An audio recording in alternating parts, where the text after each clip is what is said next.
ومن سيئات أعمالنا من يهده الله فلا مضل له ومن يضلل فلا هادي له أشهد أن لا إله إلا الله وحده لا شريك له وأشهد أن محمدا عبده ورسوله لا نبي بعده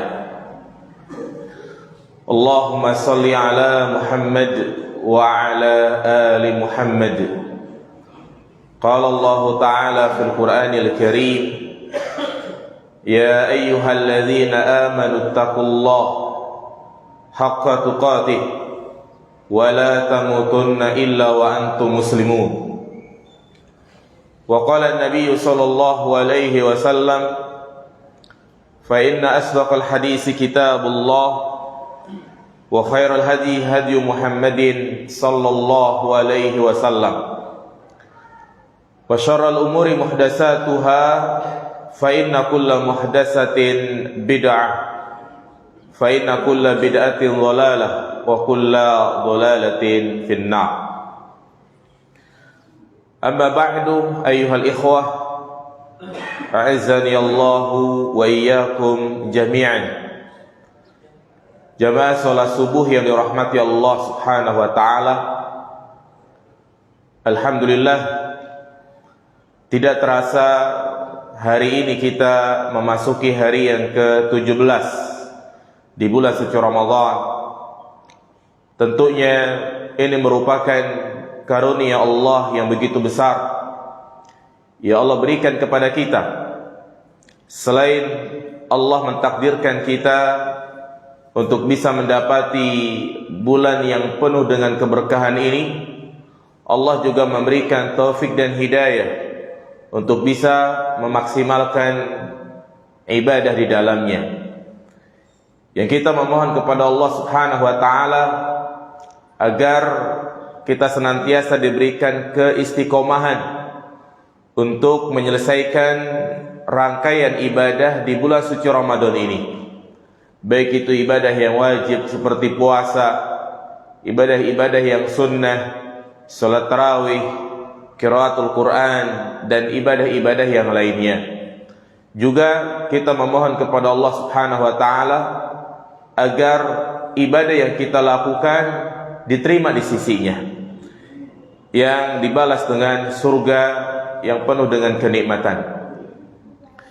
Baik, jamaah dirahmati Allah Subhanahu wa taala, berbicara tentang hari-hari yang istimewa. Para ulama menyebutkan bahwa di dalam setahun itu ada 10 hari yang memiliki keistimewaan khusus, yang mana di dalamnya terdapat syariat-syariat khusus. 10 hari tersebut adalah, yang pertama 10 hari pertama di bulan Dzulhijjah, yang mana ia terdapat di bulan yang haram, dan juga Allah mensyariatkan ibadah-ibadah khusus di dalamnya. Di antaranya adalah puasa Arafah, kemudian melaksanakan rukun Islam yang kelima, yaitu haji, kurban, salat Id, dan ibadah-ibadah yang lainnya. Karena itu 10 hari pertama di bulan Dzulhijjah menjadi hari yang istimewa.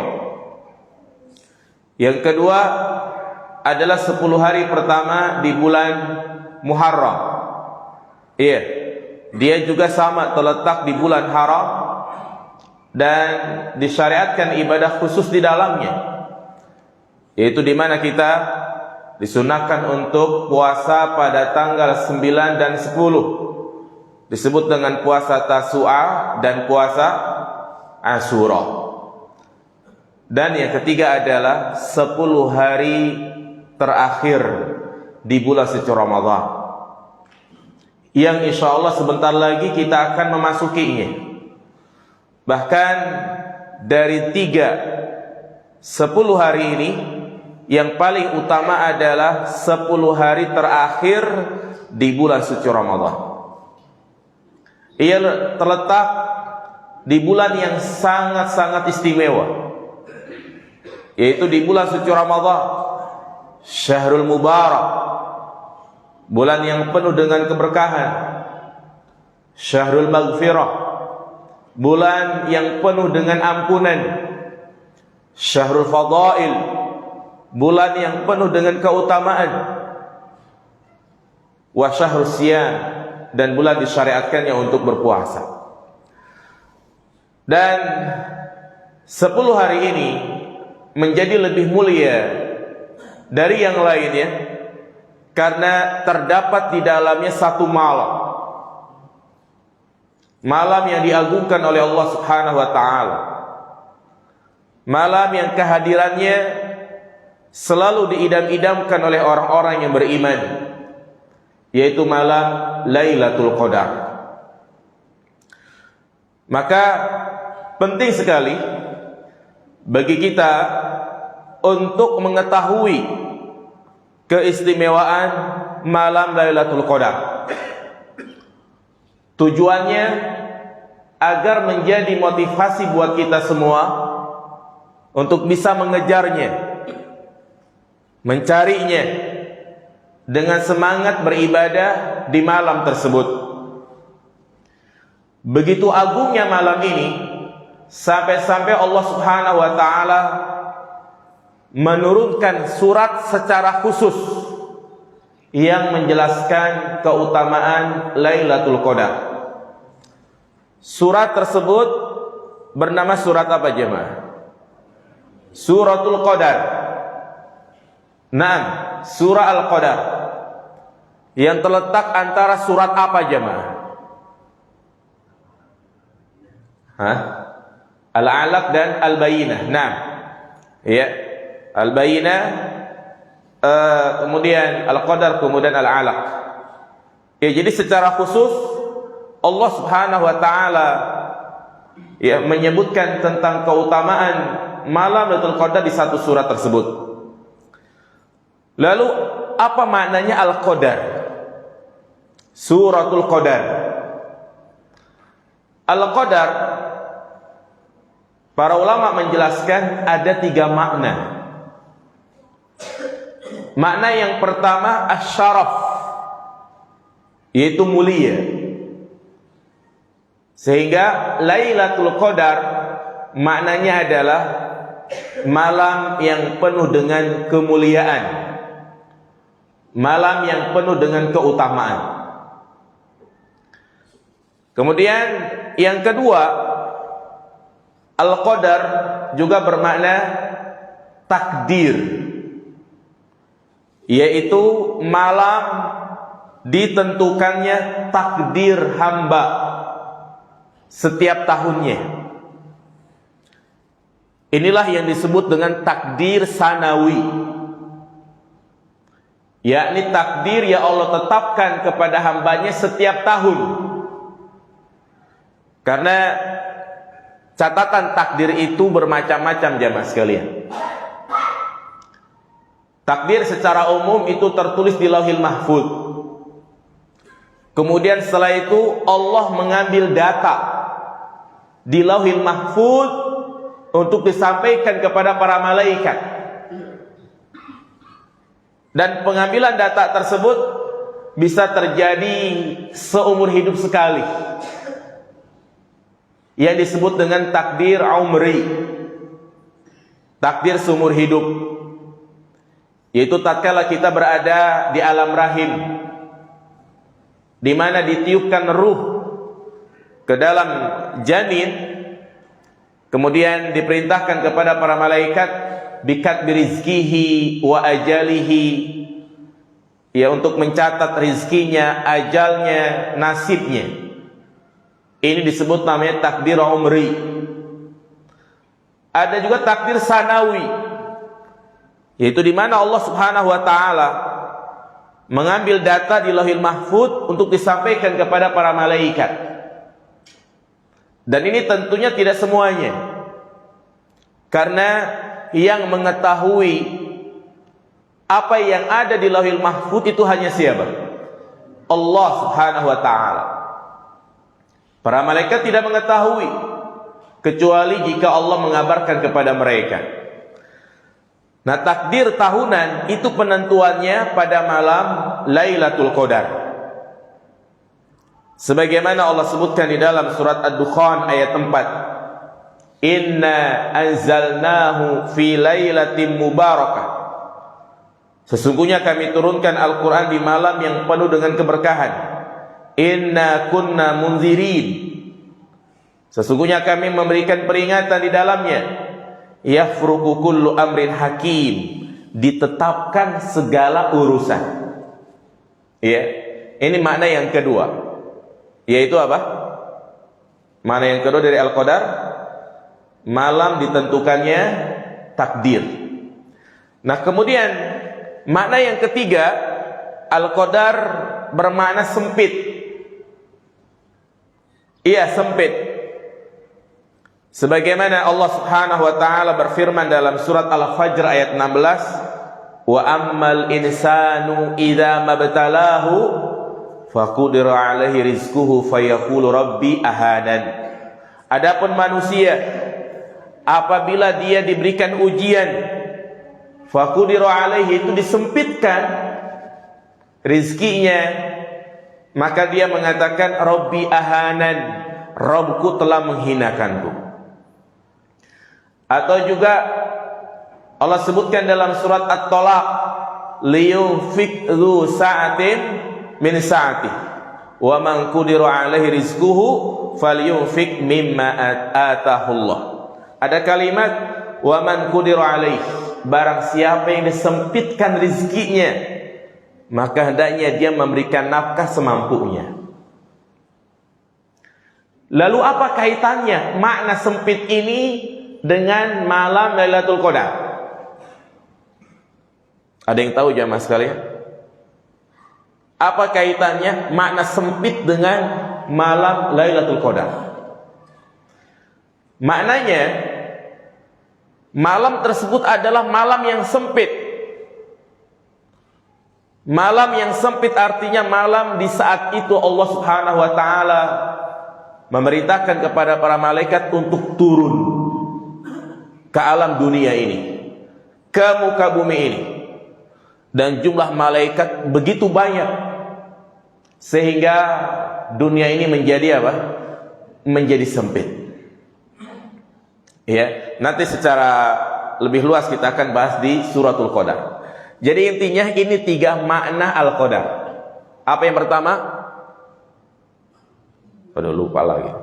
Yang pertama, mulia. Yang kedua, penentuan takdir. Yang ketiga, sempit. Dan 3 makna tersebut memiliki keterkaitan dengan Lailatul Qadar. Kita akan bahas tentang Suratul Qadar. Allah Subhanahu wa taala berfirman, "Inna anzalnahu fi lailatul qadar." Sesungguhnya kami menurunkan Al-Quran di malam Lailatul Qadar. Wa ma adraka ma Lailatul Qadar. Tahukah engkau apa itu malam Lailatul Qadar? Lailatul Qadri khairun min alfi syahr. Malam Lailatul Qadar lebih baik dari 1000 bulan. Tanazzalul malaikatu warruhu fiha biidzni rabbihim min kulli amr. Turun para malaikat dan secara khusus ar-ruh. Siapakah ar-ruh jamaah sekalian? Malaikat Jibril dengan izin Rabb mereka untuk menentukan segala urusan. Salamun hiya hatta matla'il fajr. Keselamatan, kesejahteraan sampai terbitnya fajar. Syekh Muhammad bin Shalih Al-Utsaimin menjelaskan tentang ayat ini, di mana Allah Subhanahu wa taala menyebutkan beberapa keistimewaan Lailatul Qadar. Yang pertama, malam tersebut menjadi malam yang mulia karena Allah Subhanahu wa taala pernah menurunkan Al-Qur'an di malam tersebut. Iya. Jadi Allah turunkan Al-Qur'an di malam tersebut. Yang mana Allah turunkan Al-Qur'an sebagai petunjuk, sebagai Al-Furqan, pembeda antara hak dan yang batil. Tentu ini adalah bentuk kasih sayang Allah Subhanahu wa taala kepada hambanya, yang mana kita terlahir di muka bumi ini dalam keadaan tidak mengetahui apa-apa. Wallahu akhrajakum min butuni ummahatikum la ta'lamuna syai'a. Allah mengeluarkan kalian dari perut ibu kalian dalam keadaan kalian tidak mengetahui apa-apa. Wa kanal insanu zaluman jahula. Manusia itu zalim dan jahil. Tabiat dasar manusia selalu mengajak kepada kezaliman dan bodoh. Kita hidup di dunia ini dalam keadaan gelap. Maka Allah Subhanahu wa taala memberikan cahaya kepada kita, memberikan petunjuk, yang apabila kita berjalan di atas petunjuk tersebut, berarti kita berada di atas kebenaran. Allah katakan, syahru Ramadhan alladzi unzila fihi al-Qur'an hudan linnas wa bayyinatin minal huda wal furqan. Terdapat dalam surat Al-Baqarah ayat 140. Bulan Ramadan adalah bulan diturunkannya Al-Quran sebagai petunjuk bagi manusia dan sebagai penjelas, juga sebagai pembeda antara hak dan yang batil. Jadi Allah turunkan kapan? Di bulan Ramadan. Secara khusus Allah juga sebutkan tentang diturunkannya Al-Quran, yaitu di malam yang penuh dengan keberkahan. Inna anzalnahu fi lailatin mubarakah. Sesungguhnya kami turunkan Al-Quran di malam yang penuh dengan keberkahan. Lebih khusus lagi Allah sebutkan dalam surat Al-Qadar, Inna anzalnahu fi lailatul qadar. Sesungguhnya kami menurunkan Al-Quran di malam Lailatul Qadar. Perhatikan jamaah, ada faedah lughawiyah. Pernah bahas bahasa Arab apa yang disebut dengan domir?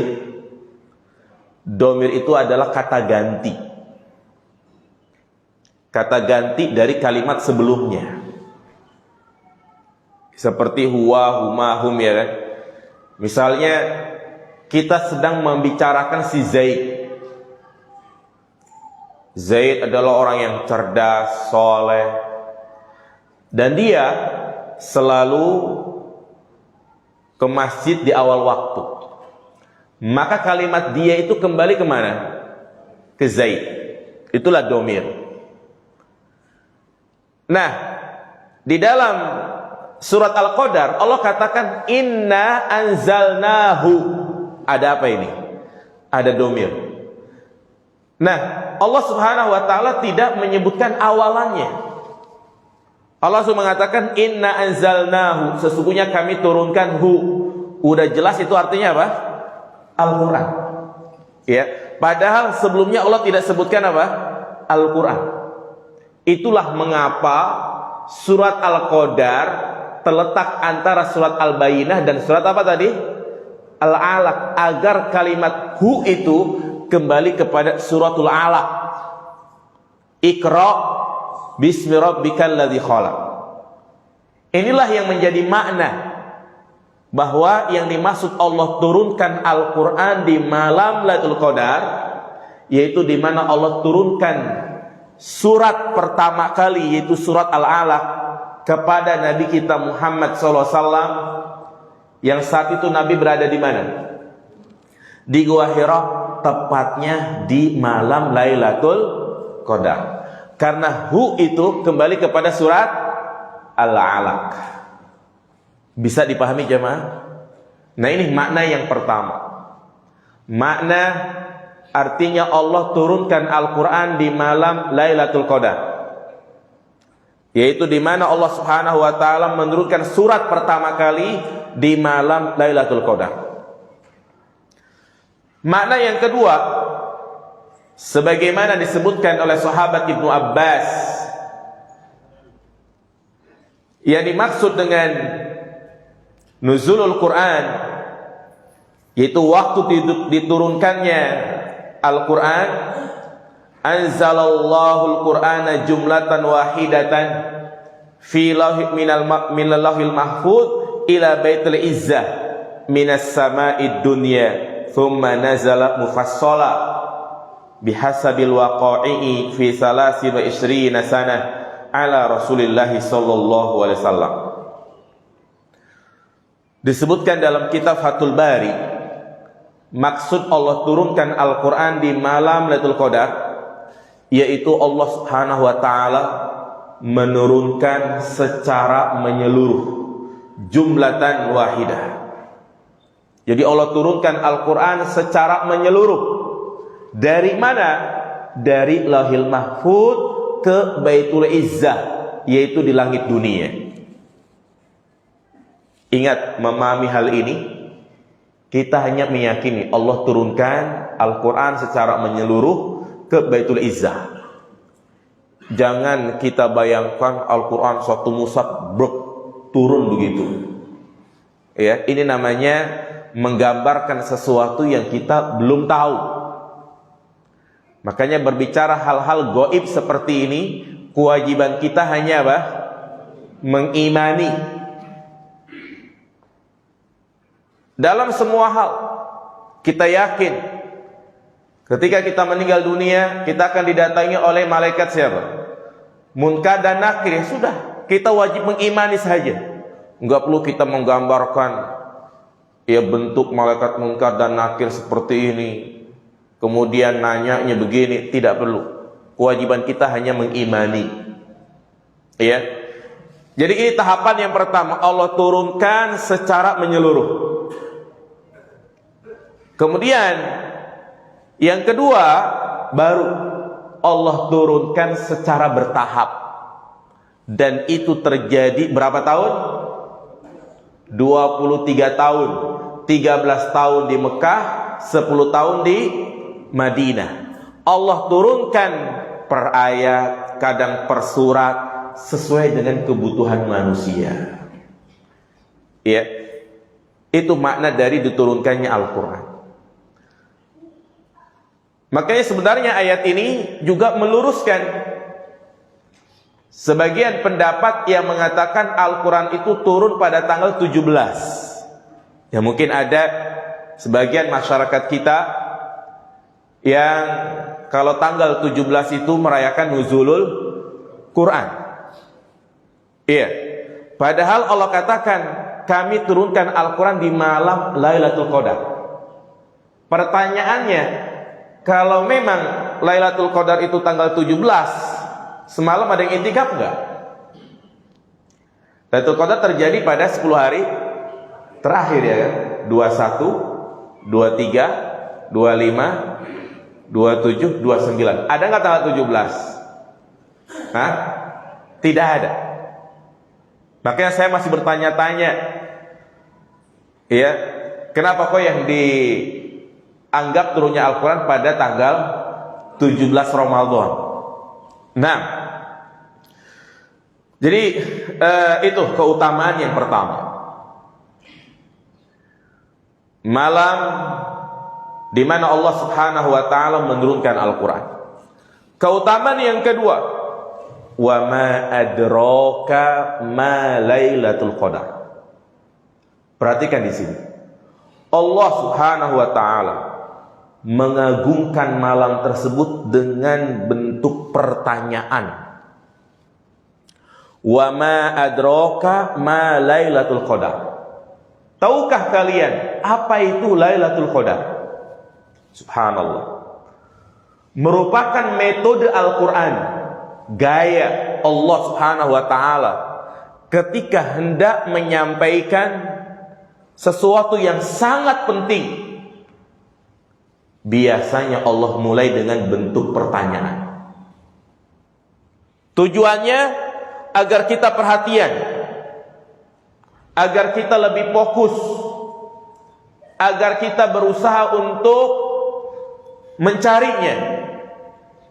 Ya, perhatikan ketika Allah Subhanahu wa ta'ala ingin menjelaskan tentang dahsyatnya hari kiamat, agar kita selalu mengingatnya, maka Allah memulai dengan pertanyaan. Apa contohnya jemaah? Al-Qari'ah, mal Qari'ah, wa ma adraka mal Qari'ah. Al-Qari'ah, tahukah kalian apa itu Al-Qari'ah? Iya. Demikianlah Allah Subhanahu wa ta'ala apabila Allah Subhanahu wa ta'ala hendak menjelaskan pentingnya sesuatu, Allah akan mulai dengan pertanyaan. Al-Haqqah. Terus apa? Mal-Haqqah. Terus wa ma adraka mal-Haqqah. Nah, demikian pula ketika Allah ingin menjelaskan tentang keagungan malam Lailatul Qadar, Allah ungkapkan dengan pertanyaan istifham, wa ma adraka ma Lailatul Qadar. Yang ketiga, Allah katakan Lailatul Qadri khairun min alfi syahr. Malam Lailatul Qadar itu lebih baik dari 1000 bulan. Apa maksudnya jemaah sekalian?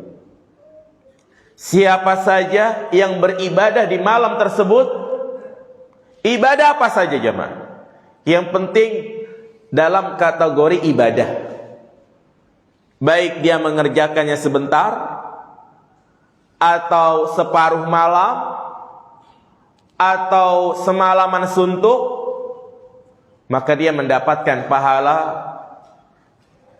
ya seperti beribadah 1000 bulan.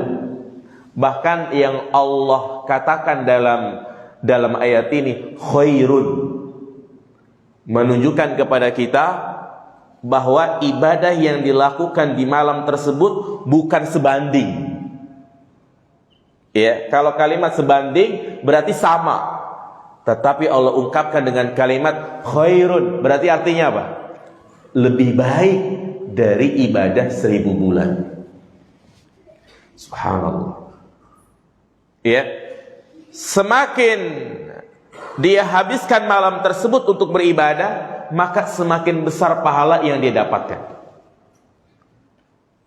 Yang penting sepanjang malam tersebut, dan dikatakan malam itu ya dari maghrib sampai terbitnya fajar. Hanya saja para ulama berbeda pendapat, apakah sholat subuh di malam tersebut masuk ke dalam Lailatul Qadar atau dia waktu yang terpisah. Karena Allah katakan hatta matla'il fajr, sampai terbitnya fajar.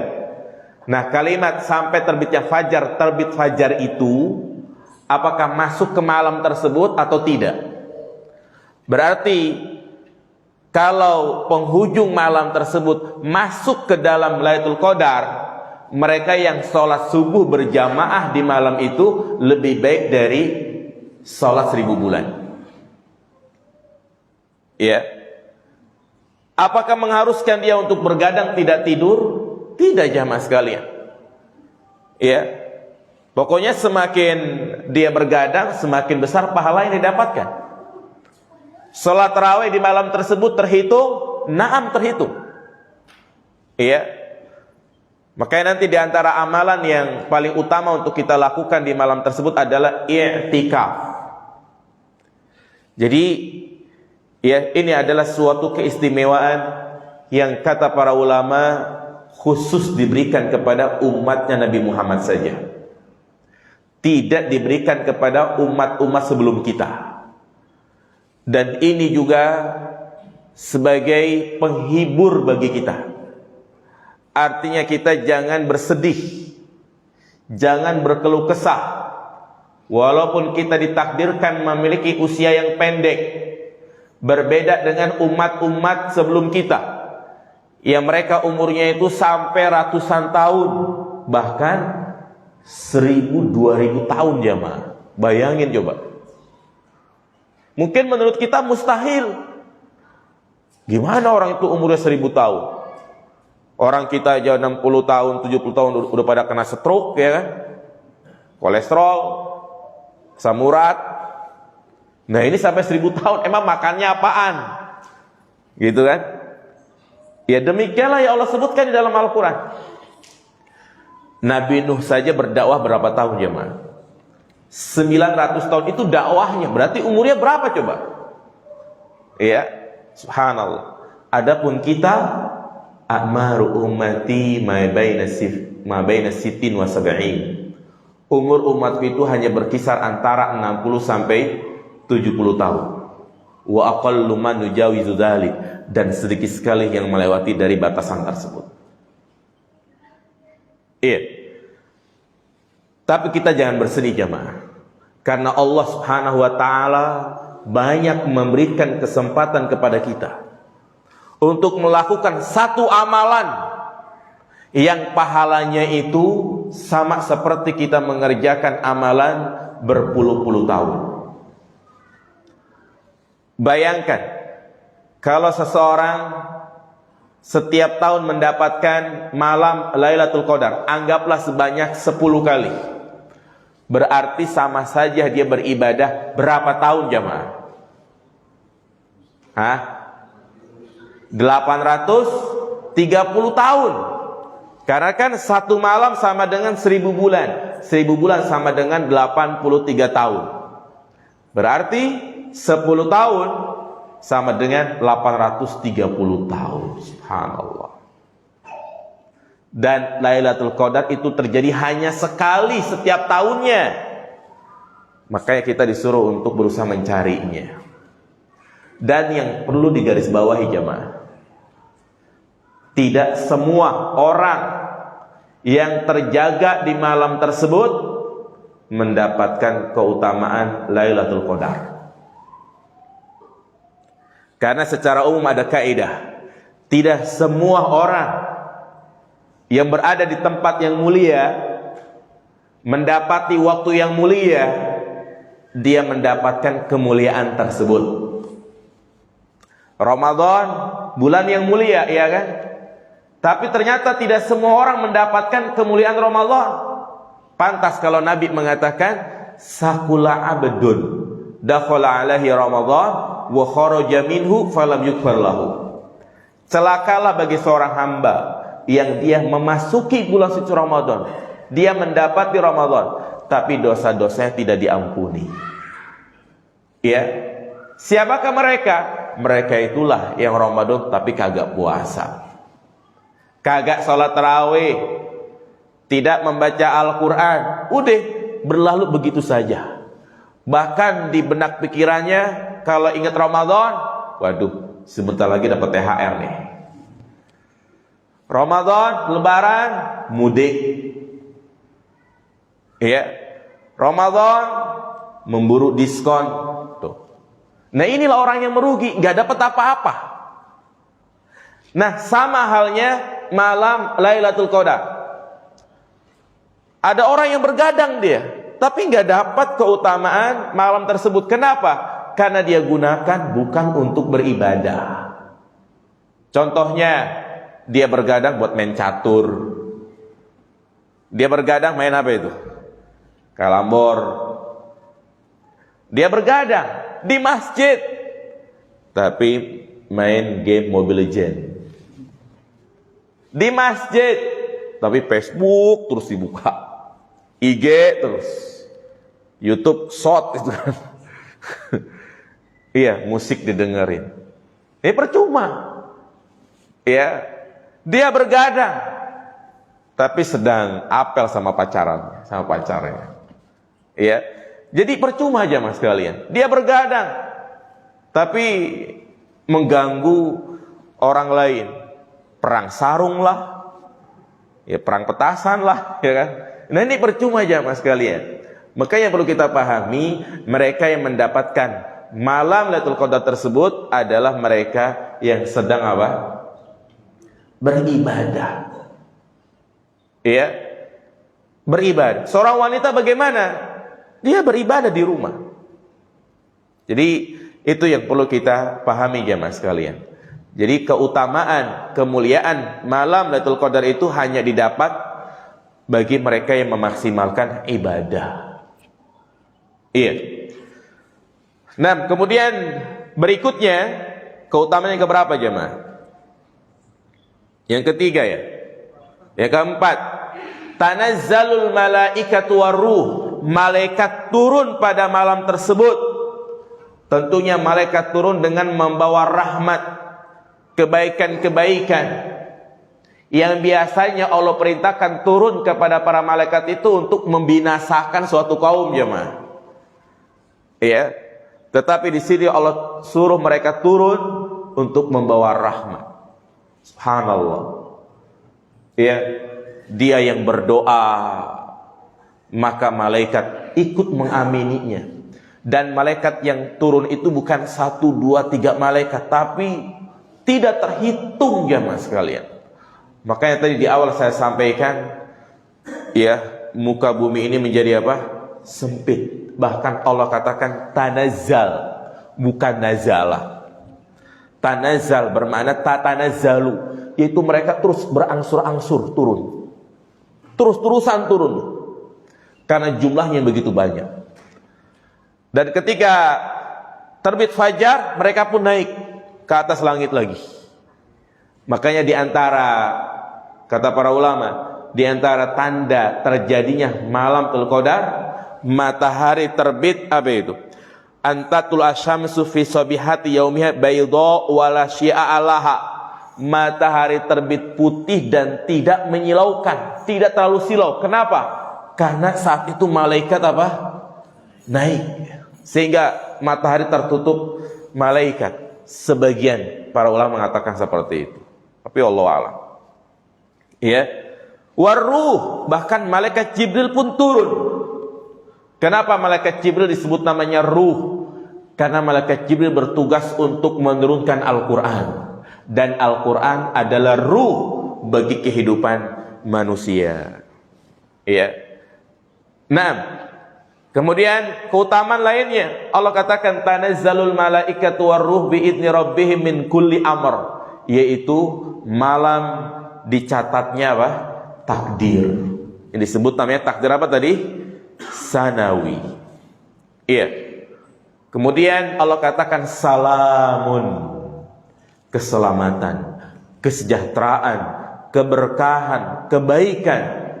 Subhanallah, ibadah apa saja yang kita lakukan pada malam tersebut itu luar biasa.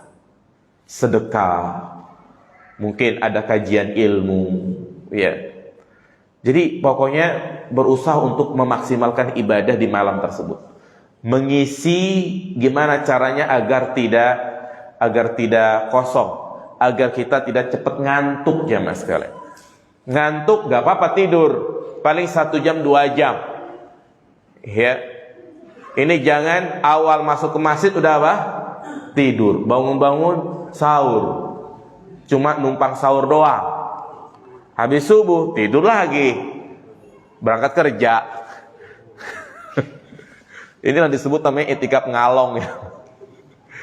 Nah, ya bukan seperti itu. Ya nggak apa-apa tidur 1 jam 2 jam, misalnya habis taraweh nih.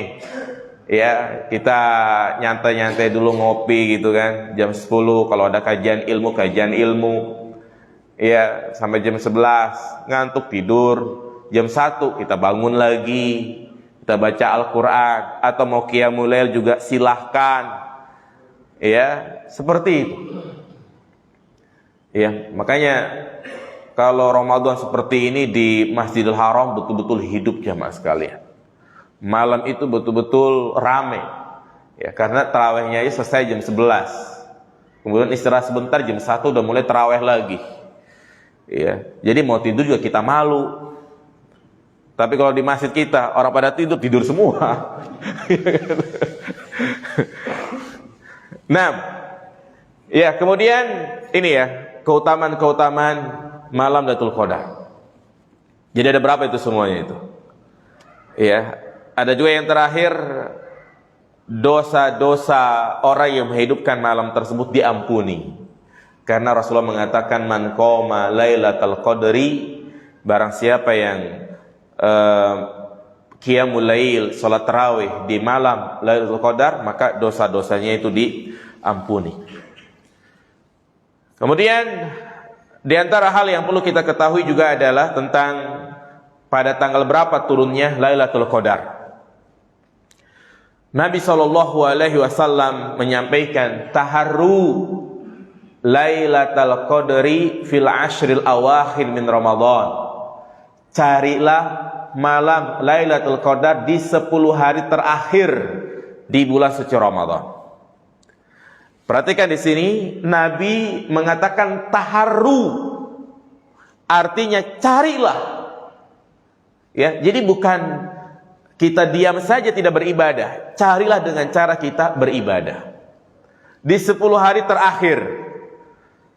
Makanya Nabi sebelum dikasih tahu tentang adanya Lailatul Qadar, Nabi itikaf di 10 hari pertama.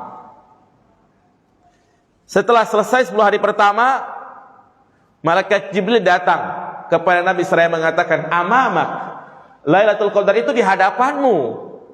Maka Nabi pun iktikaf lagi di 10 hari yang kedua.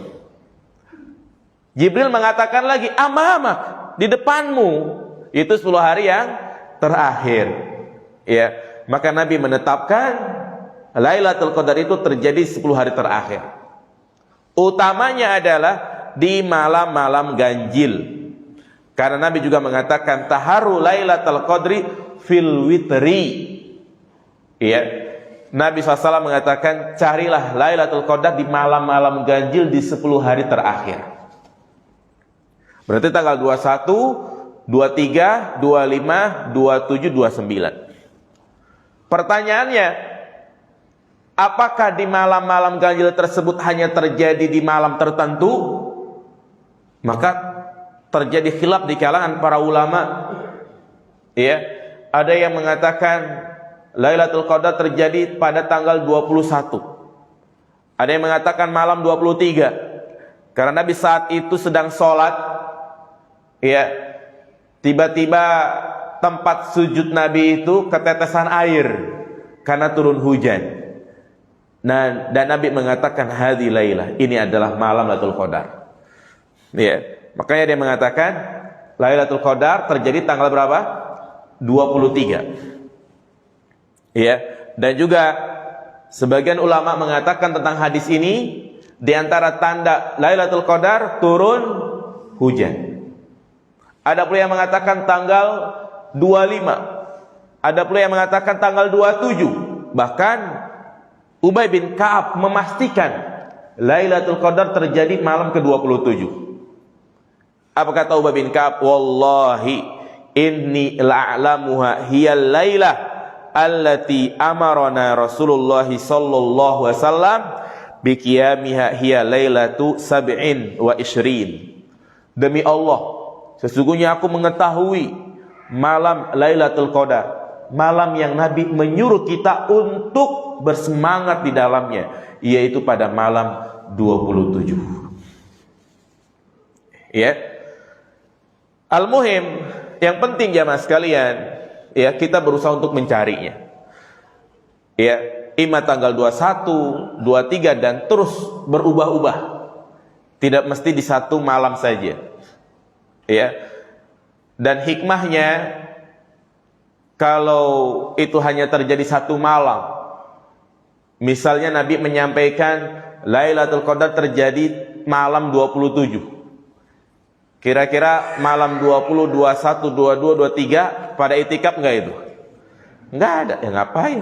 Nanti tunggu tanggal 27. Jadi sepi masjid, ya kan? Inilah hikmahnya kenapa Allah rahasiakan. Dan sebenarnya Nabi, ya, sudah mau memastikan tentang malam tersebut, tapi Allah buat lupa. Disebutkan dalam sebuah hadis dari Ubadah bin Samit, anna an-nabiyya kharaja yukhbiru bilailatil qadar. Nabi SAW pernah keluar dalam rangka untuk mengabarkan tentang malam Lailatul Qadar. Fatalaha fulanun wa fulanun. Ternyata Nabi mendapati ada 2 orang yang berantem, bertengkar, adu mulut. Akhirnya Nabi lupa. Dan beliau mengatakan, wa inni kharajtu li ukhbirakum bilailatil qadar. Tadi sebenarnya saya keluar mau nyampaikan kepada kalian tentang malam Lailatul Qadar. Tapi apa? Ada yang berantem, bertengkar. Farufi'a. Akhirnya diangkat ingatanku. Iya. Jadi inilah dampak buruk dari pertengkaran yang membuat pengetahuan tentang Lailatul Qadar itu dilupakan oleh Allah Subhanahu wa taala. Ya, jadi intinya kita harus semangat ya, baik di malam ganjil maupun di malam genap. Ya, tujuannya malam genap agar kita terlatih. Ya, jadi malam genap bergadang, malam ganjil pun ikut bergadang. Nah, kemudian ada beberapa tanda-tanda untuk mengetahui terjadinya malam Lailatul Qadar. Ya. Dan tanda-tanda ini penting untuk kita ketahui, karena sebagian orang ada yang asal-asalan. Ada yang mengatakan yakin ya malam ini adalah malam Lailatul Qadar. Kenapa? Dia lihat beberapa pohon ada yang sujud, pohon pisang rebahan. Ya, tuh Lailatul Qadar kan. Ada yang mengatakan ada cahaya yang sangat terang. Ini pernah saya lihat ada orang yakin banget ini Lailatul Qadar Pak Ustadz gitu kan. Emang kenapa? No, ada cahaya. Ternyata pagi-paginya ada kabar ada kebakaran di sana. Iya. Ada yang mengatakan air wudhu jadi wangi. Iya, karena ada orang iseng nuangi minyak wangi di tandon air. Iya. Maka untuk memastikan tanda-tandanya adalah apa yang disabdakan oleh Nabi SAW. Di antaranya tadi, pagi harinya matahari terbit putih tapi tidak menyilaukan. Ya. Kemudian juga malam tersebut adalah malam yang indah, malam yang cerah, tidak panas dan juga tidak dingin. Ada pula yang mengatakan berdasarkan hadis yang tadi kita sampaikan, malam tersebut adalah malam turunnya hujan. Ya.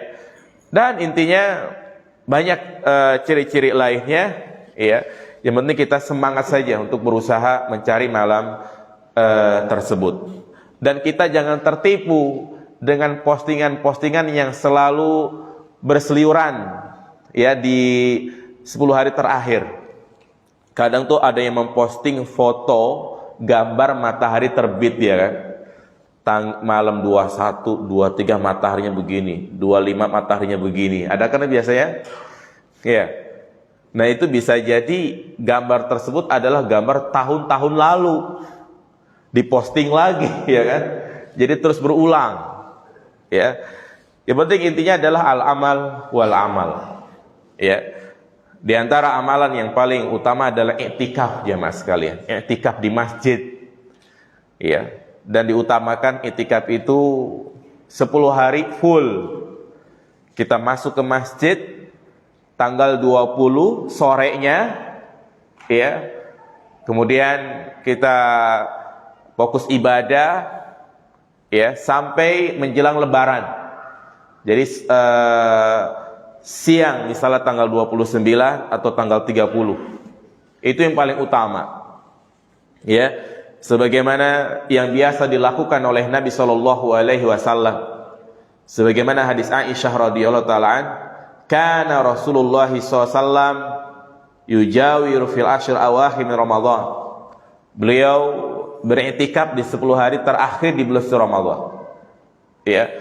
Maka istri-istrinya jika ada keperluan, merekalah yang datang ke masjid untuk menemui Nabi. Ya. Dan juga disebutkan ya beliau yashuddu izarahu wa ahya lailahu wa aiqadhu ahlahu. Beliau mengencangkan sarungnya yakni beliau meninggalkan istrinya untuk tidak berhubungan. Kemudian ahya lailahu, menghidupkan malamnya, beliau bergadang. Wa iqadha ahlau, tidak hanya itu, beliau pun membangunkan keluarganya ya untuk bisa menghidupkan malam tersebut. Jadi itikaf. Dan yang paling utama itikaf itu di masjid jami'. Masjid jami' adalah masjid yang didirikan sholat Jumat. Ya, musola juga masjid. Boleh-boleh saja seorang itikaf di musola. Ya, tapi yang utama adalah di masjid jami', tujuannya agar pas sholat Jumat dia tidak apa? Tidak mencari masjid. Ya. Jadi inilah sunnahnya itikaf di masjid, bukan di rumah. Walaupun di rumah ada musola kecil, maka seorang tidak boleh niatin itikaf di situ. Apalagi sama istrinya. Jadi istrikaf namanya ya, bukan itikaf. Nah, jadi di masjid jami'. Wanita boleh nggak itikaf? Boleh. Ya, boleh. Dengan catatan atas izin suaminya. Yang kedua, tidak meninggalkan apa yang menjadi kewajiban dia. Kalau dia masih punya bayi, ya jangan maksain untuk itikaf. Jangan bayinya disuruh pegang sama suaminya, dia malah itikaf. Ya. Kemudian juga di antara syarat penting bagi wanita yang itikaf, aman dari fitnah. Imma dia yang tidak menjadi fitnah, atau dia tidak terfitnah dengan orang lain. Maka bagi para akhwat yang ingin itikaf, cari masjid yang betul-betul antara laki-laki terpisah. Ya, terpisah agar ketika dia ngantuk, dia tidur, tidak ada yang melihat. Ya, kemudian juga kamar mandinya kalau bisa dipisah.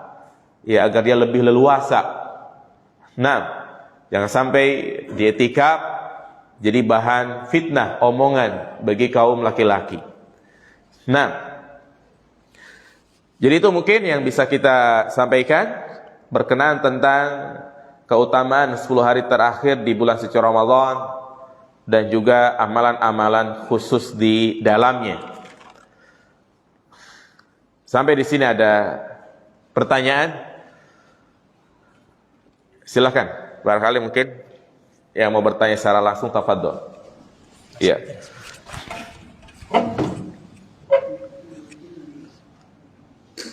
Silakan, Pak. Bismillahirrahmanirrahim. Saya pernah mendengar sebuah hadis yang berbunyi, iktikaf yang paling utama itu ada di 3 masjid, yaitu Masjid Nabawi, Mekah, dan Masjid Al-Aqsa. Kalau kita lihat dari garis geografis, hal itu menguntungkan bagi orang-orang yang berada di Jazirah Arab, karena selain dekat, akses untuk pergi ke sana pun mudah sekali dijangkau. Sedangkan kita yang berada di Indonesia ini, selain jauh sekali dan dalam tanda kutip kos untuk pergi ke sana tuh mahal sekali. Kemudian dalam konteks ini, apakah iktikaf di masjid sekitar kita itu berkurang keutamaannya? Dan bagaimana menerjemahkan hadis itu secara komprehensif? Itu saja, Ustaz. Nah, ahsan. Jamaah dirahmati Allah Subhanahu wa taala. Yang pertama yang perlu kita betul-betul imani dan yakini dan pahami bahwa Allah Subhanahu wa taala adalah zat yang maha adil. Dan keadilan Allah itu tidak bisa diukur dengan keadilan menurut kacamata manusia. Justru keadilan Allah itu berbeda dengan pandangan kita.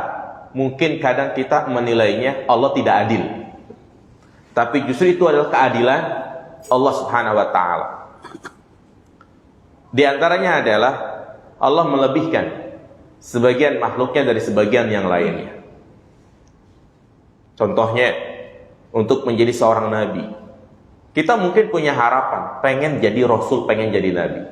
Tapi ternyata kenabian dan kerasulan itu adalah pilihan Allah Subhanahu wa taala. Demikian pula tentang adanya Masjidil Haram di Mekah, Masjid Nabawi di Madinah, Tentunya itu menguntungkan siapa? Orang-orang Arab, ya kan? Orang-orang yang tinggal di sana. Demikianlah keadilan Allah Subhanahu wa taala. Iya. Jadi itu yang pertama yang harus kita imani. Sehingga kalau kita kedepankan enak orang-orang Arab mah di sana gitu kan, itu akan menimbulkan rasa apa? Rasa iri begitu. Kemudian yang kedua, kalimat la i'tikafa illa fi salasati masajid. Tidak ada i'tikaf kecuali di 3 masjid. Masjidil Haram, Masjid Nabawi, dan Masjidil Aqsa. Ini ada kalimat la i'tikafa. Memaknai kalimat ini para ulama berbeda pendapat. Ada yang mengatakan la di situ adalah la nafi lil jinsi. Artinya enggak ada i'tikaf. I'tikaf itu hanya boleh dilakukan di 3 masjid. Artinya kita i'tikaf di Masjid Nurul Hidayah enggak sah. Ya. Jadi i'tikaf hanya di 3 masjid. Namun ini pendapat yang banyak dikomentari oleh para ulama. Ya, bagaimana dengan kita gitu kan? Makanya para tabi'in, para tabi'in memiliki makna yang berbeda. La di situ adalah la nafi lil kamal. La nafi lil kamal. Yakni ya yang sempurna, yang paling utama adalah i'tikaf di 3 masjid ini. Kenapa? Karena yang pertama kalau kita sholat di Masjidil Haram itu lebih baik dari berapa? 100.000. Hah? 100.000. 10.000. Di Masjid Nabawi sholat bisa lebih baik dari 1.000. Di Masjid Aqsa nggak ada. Nah, hanya dosa-dosa diampuni kalau sholat di sana. Dan kita memohon kepada Allah Subhanahu wa taala agar Masjid Aqsa segera dibebaskan dari para Zionis. Ya, apalagi mereka bertindak brutal kalau sudah tiba bulan suci Ramadan. Nah, semoga Allah binasakan mereka. Nah, jadi ini makna mungkin yang tepat. Ya, artinya bagi siapa saja yang ingin mendapatkan kesempurnaan lebih, berarti dia i'tikaf di Masjid Nabawi atau di Masjidil Haram. Kan kita jauh butuh biaya. Iya, itulah sebagai bentuk pengorbanan kita. Dan tentunya yang Allah nilai ya bukan hanya mereka yang i'tikaf di sana, tapi usaha kita. Dengan kita mengeluarkan uang biaya. Sekarang kalau berangkat nih sekarang ini harus berapa duit ya, Ma? 40 sampai 50 juta. Ya, untuk bisa mendapatkan hotel yang dekat gitu kan. Ya, ini kita ngeluarin duit segitu, itu juga menjadi nilai plus buat kita. Ya, jadi kelebihan-kelebihan itu kita harus lihat dari berbagai macam sisi. Pertanyaannya, apakah sama kita i'tikaf di sini dengan i'tikaf di sana? Tentunya tidak sama. Ya, tentunya tidak sama. Tapi tetap kalau dia mendapatkan malam Lailatul Qadar itu lebih utama dari ibadah 1000 bulan. Paling seperti itu, Pak. Nah, ada lagi? Ya, Ustaz. Nah, silakan. Assalamualaikum warahmatullahi wabarakatuh. Assalamualaikum. Seperti yang Ustaz sampaikan tadi bahwa Lailatul Qadar itu hadirnya pada malam hari, Ustaz. Iya. Bagaimana dengan perbedaan waktu antara satu negara yang berbeda waktunya 24 jam? Nah, Siangnya suatu negara, mungkin malam di negara lain. Berarti negara yang malam aja yang bisa hadirnya Lailatul Qadar. Mohon penjelasan, Ustaz. Terima kasih. Assalamualaikum warahmatullahi wabarakatuh. baik. Iya, jadi tentunya yang harus kita pahami juga jamaah sekalian, ya, apa yang Allah sebutkan di dalam Al-Quran, ya, salamun hiya hatta matla'il fajr, ya, keselamatan bagi orang-orang yang menghidupkan malam tersebut sampai terbitnya fajar. Maka di sini yang pertama kita harus menghukumi keberadaan kita. Kalau kita berada di malam hari, ya berarti itulah malamnya. Bagi negara luar yang misalnya berbeda dengan kita siangnya, berarti mereka berlaku di malam hari. Nah, makanya memahami hal-hal seperti ini sebenarnya bukan pakai akal jamaah sekalian. Karena ini juga berkaitan dengan permasalahan tentang turunnya Allah ke langit dunia. Allah sebutkan di dalam hadits kursi, Nabi mengatakan yanzilu tabaraka wa ta'ala fi sulusil akhir. Ya. Sesungguhnya Allah Subhanahu wa taala turun ke langit dunia di sepertiga malam terakhir. Di sepertiga malam terakhir. Ya Allah katakan, man yad'uni fastajibulah. Wa may yas'aluni fa'utih. Barang siapa yang meminta, maka akan aku berikan. Barang siapa yang berdoa, maka akan aku ijabah. Maka sebagian orang-orang yang mungkin lebih mengedepankan akalnya, dia akan berkata, Allah turun ke langit dunia, kan bumi ini bulan, ini siang, ini malam, ini siang, ini malam. Berarti gimana itu jemaah memahaminya? Berarti Allah turun, naik lagi, terus turun lagi, naik lagi, turun naik, turun naik. Ya kita bisa menyimpulkan seperti itu. Pertanyaannya, kita tahu zat Allah atau tidak, begitu loh. Kita kan nggak tahu zat Allah gitu kan. Nah demikian pula kita nggak tahu sifat Allah Subhanahu wa ta'ala. Makanya orang yang mengingkari turunnya Allah ke langit dunia, ini sama saja dia menyamakan Allah dengan makhluk. Dan kita harus memahami bahwasanya tidak ada yang mustahil bagi Allah Subhanahu wa ta'ala. Jangankan hal-hal seperti itu, nanti pada hari kiamat jemaah, Allah menimbang seluruh amal manusia dalam satu waktu. Ya, kemudian juga amal manusia itu bisa ditimbang. Sementara sesuatu yang ditimbang itu kan benda yang konkret ya, yang nampak. Ya. Kemudian juga dikatakan Allah menyembelih kematian. Jadi yang menjadi asas dasar kita dalam menyikapi dalil-dalil seperti itu adalah, ya sudah, yang penting kalau kita berada di malam hari, berarti ya kita bertepatan dengan malam Lailatul Qadar. Dimanapun kita berada di daerah yang malam, berarti dia berhak untuk mendapatkan keutamaan tersebut. Karena ada kalanya apa saja yang Allah kabarkan belum bisa dicerna dengan apa? Dengan akal kita. Begitu Pak. Ya, sama seperti halnya tentang azab kubur, nikmat kubur. Ini kan hatta orang-orang liberal, orang-orang orientalis ketika ditanya tentang azab kubur, ya, mereka mengatakan seperti ini mah kita serahkan kepada Allah.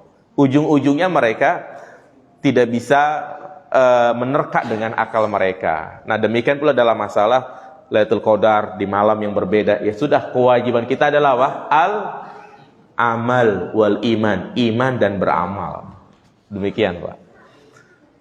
Dan juga yang perlu saya ingatkan jamaah, ketika kita i'tikaf, ya, berusaha untuk tidak sibuk dengan urusan dunia lagi.